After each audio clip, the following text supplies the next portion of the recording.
Welcome. Thank you. ചങ്ങനാശ്ശേരിയിൽ നിന്ന് വരുന്നു. ചങ്ങനാശ്ശേരി. ഇന്ന് എന്തൊക്കെയാണ് ചെയ്യുന്നത്? ഇന്ന് ഞാൻ കുറച്ച് സ്റ്റാർസിൻ്റെ വോയിസ് ആണ്. പക്ഷേ അതിൻ്റെ അകത്തൊരു പ്രത്യേകത എന്ന് പറഞ്ഞാൽ ഈ ഒറിജിനൽ വോയിസും ഉണ്ട്, സിനിമയിലെ വോയിസും ഉണ്ട്, അല്ലാതെ അവർ മദ്യപിച്ച് പറയുമ്പോൾ ടോണും ഉണ്ട്. ഓക്കെ, അത് കൊള്ളാം അല്ലേ? അതൊക്കെ ഒരു വെറൈറ്റിയാണ്. നമ്മൾ ഇതുവരെ അങ്ങനെ ആരും കണ്ടിട്ടില്ല ചെയ്യുന്നത്. മോനെ മനു, നിന്റെ അച്ഛനെ കൊന്നത് ഞാനാടാ, ഞാൻ തന്നെ. നിന്റെ അച്ഛനെ മാത്രമല്ല, നിന്റെ കുടുംബം പറഞ്ഞ ചുട്ടുകേർപ്പിടും. കൈമളെ ഓരോന്നൊഴിക്ക്. എനിക്ക് ഇവിടെ മാത്രമല്ല കൊടാ. കൊടയോ? അല്ല, പിടി. ആ പിടി. അതെ, ഡൽഹിയിലാ. ഡൽഹിയിലാ പിടിയുള്ളത്. എനിക്കിവിടെ കുട മാത്രമേ ഉള്ളൂ. മോനെ ജിമ്മി, ജിക്കു, ഫ്രെഡി, വണ്ടി എടുക്കടാ, നേരെ വിട്ടു ബംഗ്ലാവിലേക്ക്. ഇന്ന് അവന്റെ കഥ കഴിച്ചിട്ട് തന്നെ കാര്യം. ഇവിടെ മക്കളെ കാണാം. സൂപ്പർ. അതെ, മദ്യപിച്ച് പറയുമ്പോൾ. ഓക്കെ, ഇതേ ഡയലോഗ്. ഓക്കെ. മോനെ മനു, നിന്റെ അച്ഛനെ കൊന്നത് ഞാനാടാ, ഞാൻ തന്നെ. നിന്റെ അച്ഛനെ മാത്രമല്ലടാ, നിന്റെ കുടുംബം ഞാൻ ചുട്ടുകേർക്കും. കൈമളെ ഓരോന്നൊഴിക്കടോ.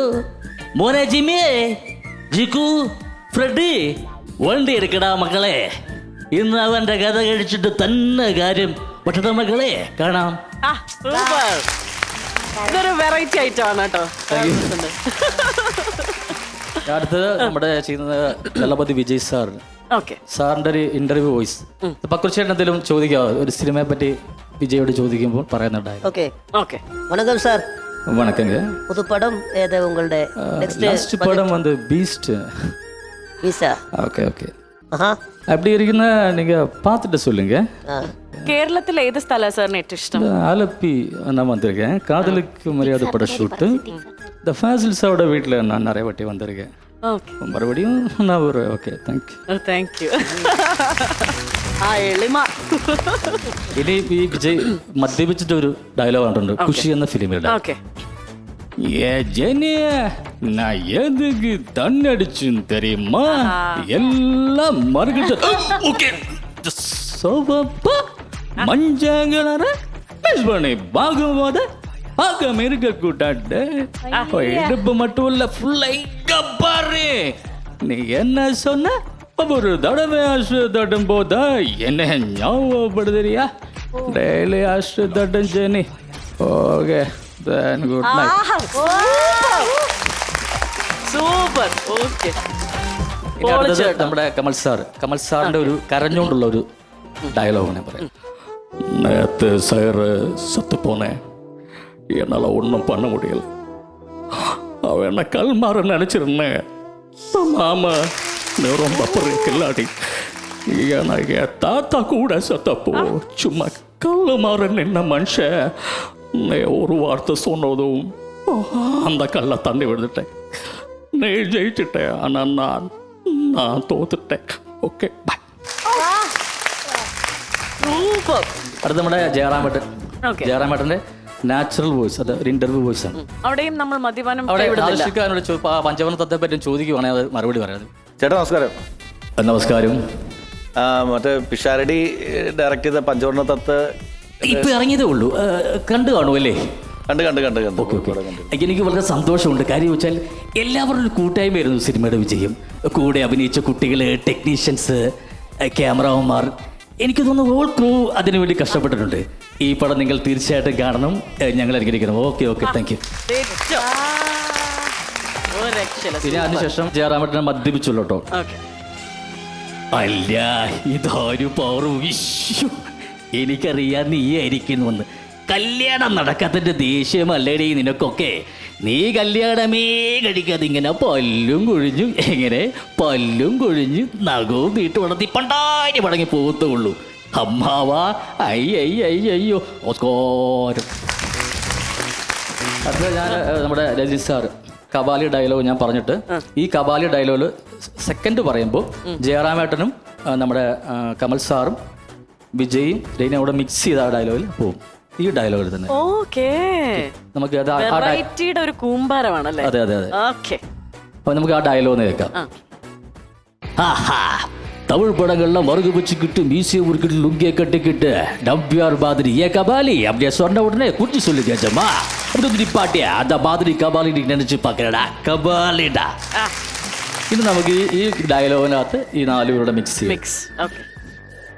தமிழ் படங்கள்லாம் மறுகு வச்சுக்கிட்டு மேசையை முருகை கட்டு லுங்கிய கட்டு ஏ நம்பியாரே அப்படி சொன்ன உடனே குனிஞ்சு சொல்லுங்க ஏஜமா அப்படி வந்து நிப்பாட்டியே இந்த கபாலிடா ஐயோ കബാലിടാ ഓഫോ ആ വേരിയേഷൻ ക്ലിയർ കട്ടായിട്ട് മനസ്സിലായിട്ടുണ്ട് കേട്ടോ. ഒരു രക്ഷയില്ല, സൂപ്പർ തിങ്. ഇനി അടുത്തത് അടുത്ത എപ്പിസോഡിലൊക്കെ പറ്റി വെച്ചേക്കാം. അയ്യോ, അടുത്ത അയ്യോ. മദ്യപാനം. പക്ഷെ ഞാൻ ഒരു കാര്യം പറയാം കേട്ടോ, ഈ മദ്യപാനം ആരോഗ്യത്തിന് ഹാനികരമാണ്, നമുക്ക് എല്ലാവർക്കും അറിയാം. പക്ഷെ രാഹുലിന്റെ ഈ പെർഫോമൻസ് ആരോഗ്യത്തിന് ഒട്ടും ഹാനികരമല്ല. Thank you. ഞങ്ങൾ ചിരിച്ചു, ഞങ്ങളുടെ കുറച്ച് ആയുസ് കുറച്ച് കൂടി. Thank you. പക്ഷെ ഞങ്ങളുടെ സൈഡിൽ നിന്ന് അങ്ങോട്ടൊരു കാര്യമുണ്ട്. പറഞ്ഞോളൂ. താരത്തിരിമറി ഈ സെഗ്മെന്റ് അറിയാമായിരിക്കുമല്ലോ അല്ലേ? അറിയാം. Yes. ഇതെല്ലാം ഇന്ന് നമ്മൾ ഭയങ്കര വെറൈറ്റി ആണല്ലോ. അപ്പൊ ഞാനും ഒരു വെറൈറ്റി എടുക്കുവാണ്. ഇന്ന് വോയിസ് ഓവർ ഇല്ല. ചേട്ടന് ഏറ്റവും ഇഷ്ടമുള്ള വിജയുടെ ഒരു ഡയലോഗ് പറയാം. അതിനുശേഷം ഞാൻ ബാക്കി കാര്യം പറയാം. ஓகே, நான் அதை ஆடு வாங்குறதுக்கு ஓட்டை வாங்குறதுக்கு விவசாயத்துக்கு டிராக்டர் வாங்குறதுக்கு அப்பா 10 மெட்டி அல்ல செல்லு ஆளுகிட்ட நாங்கள் போன மாதிரி 5,00,000 போட்டு காசு வாங்க அப்புறம் தேடி கண்டுபிடிச்சி வசூல் பண்ணுறேன். நீ என்ன சொன்ன கிரிக்கல் விளையாடுதா பணம் குறிப்பியா விளையாடலாமா? யாருக்கு இல்லாத ஒரு கெட்ட பழங்க என்கிட்டே இருக்குது. இந்த சொன்ன வார்த்தை காப்பாத்துறது. സൂപ്പർ, അത് അടിച്ചു വിളിച്ചു. ഇനി ഇതേ ഡയലോഗ് നമ്മുടെ ശ്രീ പ്രതാപചന്ദ്രൻ സാർ പറഞ്ഞാൽ തമിഴ് ഡയലോഗ് അല്ലേ? എങ്ങനെയിരിക്കും എന്നുള്ളതാണ്. എന്തായാലും എന്നെ കൊണ്ടാവുന്നു. അതെ അതെ, ഫണ്ണാണല്ലോ ഇത്, അങ്ങനെ എടുത്താൽ മതി. ஆடு வாங்குறதுக்கு ஓட்டோ வாங்குறதுக்கும் விவசாயத்துக்கு டிராக்டர் வாங்குறதுக்கும் அப்பா 10 மெட்டி அல்ல செல்லு ஆளுகிட்ட தான் நாங்க. എനിക്ക് ഇവിടെ മാത്രമല്ലടാ, അങ്ങ് ഡൽഹിയിലും ഉണ്ടടാ പിടി. എന്നപ്പോ കോട്ട മക്കളെ നന്നായെന്ന് തോന്നുന്നു. അപ്പോ നമുക്ക് ചോദിക്കാല്ലേ അവർ എത്രത്തോളം എൻജോയ് ചെയ്തു എന്ന്. പക്രു ചേട്ടാ നന്നായിട്ട് എൻജോയ്, താങ്ക് യു. അസലായിരുന്നു. കാരണം എന്താണെന്ന് വെച്ച് കഴിഞ്ഞാൽ നമ്മളിപ്പോൾ ഒരു ആർട്ടിസ്റ്റിനെ അനുകരിക്കുക എന്ന് മാത്രമല്ല, അതിനകത്തേക്ക് ഈ മദ്യപാനം കൊണ്ടുവരിക എന്ന് പറയുമ്പോൾ വളരെ സൂക്ഷിച്ച് കൈകാര്യം ചെയ്യേണ്ട ഒരു കാര്യമാണ്. അതെ അതെ, ചെയ്തതെല്ലാം അതിൻ്റേതായിട്ടുള്ള നല്ല രീതിയിൽ തന്നെ വന്നു എന്നുള്ളതാണ്. നല്ല ഭാവിയുള്ള കലാകാരനാണ്. Thank you sir. All the best. Thank you ഏട്ടാ, thank you so much. Rashmitha ഞാൻ ശരിക്കും അത്ഭുതപ്പെട്ടു. കുട്ടി എവിടെയായിരുന്നു ഇത്രയും കാലം? കണ്ടില്ലല്ലോ. ഞാൻ കണ്ടില്ലല്ലോ. വളരെ നന്നായിരുന്നു. കാരണം ഈ തമിഴ് ഇൻഡസ്ട്രിയിലെ ആൾക്കാരെ അനുകരിക്കുന്നത് നമ്മുടെ മലയാളത്തിൽ കുറച്ച് കുറവാണ്. ഞാൻ അധികം കണ്ടിട്ടില്ല, ഉണ്ടാവും, ഒരുപാട് പേരുണ്ട്. പക്ഷെ ഇത് ഭയങ്കര പക്കായിരുന്നു. എന്തായാലും ഒരുപാട് ഭാവിയുണ്ട്, ഇനി ഒരുപാട് ഉയരങ്ങളിലേക്ക് വരട്ടെ. God bless you. Thank you ഏട്ടാ, താങ്ക് യു. രാവിലെ നന്നായിരുന്നു, താങ്ക് യു സർ. ഗംഭീരമായിരുന്നു എന്നുള്ളത് നമ്മൾ എല്ലാവരും നമ്മുടെ മുഖം കണ്ടറിയാമല്ലോ. വളരെയായിട്ട് അധികം നമ്മളെല്ലാവരും എൻജോയ് ചെയ്തു. ഫസ്റ്റ് ടൈമാണ് നമ്മൾ നേരിട്ട് കാണുന്നത്. അല്ല, ഈ മിമിക്രി സാധാരണഗതിയിൽ ആ കാലഘട്ടങ്ങളിലൊക്കെ ഉണ്ടായിരുന്ന എല്ലാ മിമിക്രി ആർട്ടിസ്റ്റുകളെ നമ്മൾ ഈ കാസറ്റ് സമയത്തൊക്കെ നമുക്ക് പരിചയപ്പെടാൻ പറ്റും. പക്ഷെ ഇപ്പോൾ മിമിക്രി പുതിയ താരങ്ങളെ കാണുന്നത് നമ്മൾ ഈ കോമഡി മാസ്റ്റേഴ്സ് ഉള്ളതിൻ്റെ പേരിലാണ് നമുക്ക് നേരിട്ട് കാണാനുള്ള ഭാഗ്യം ലഭിക്കുന്നത്. ഒരുപാട് സന്തോഷം. Thank you Vikka, thank you so much.